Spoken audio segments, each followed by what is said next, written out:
დღევანდელი აქციის მიზანი არის, რომ დაუწოთ დავითგარეჯის მონასტერი, დაუწოთ ქართული კულტურისა და რელიგიის შესანიშნავი ძეგლი და დაუწოთ საქართველოს საზღვრები. ყველა ქართველმა უნდა გამოთქვას ამაზე პროტესტი და ამაზე უნდა დააფიქსოს თავისი აზრი. არ შეიძლება რომ უბრალოდ ჩვენი ტერიტორია სათამაშო გახდეს და ამით მანიპულირება მოხდეს. 16 მაისს ვიყავით დავითგარეჯში. საკმაოდ დიდი ჯგუფით ჩავედით.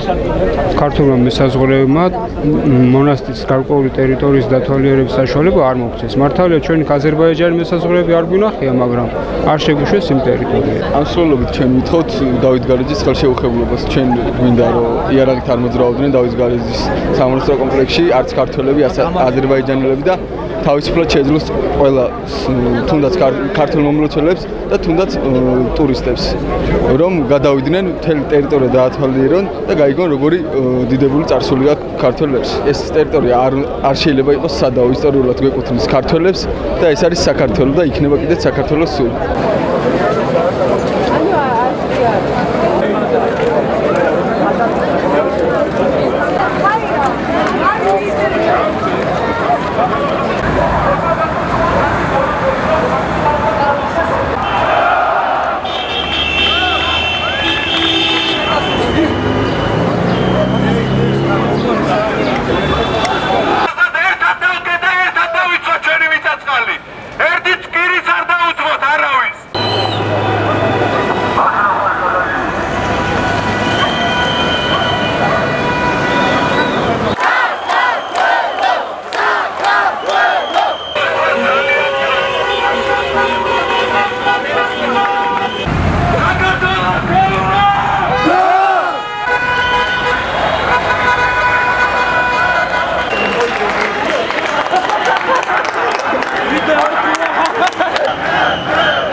Badoni Guram Sharadzesi.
Ჩვენ ერთად ყველამ უნდა ხმარაღლა ვთქვათ, რომ დავითგარეჯი არის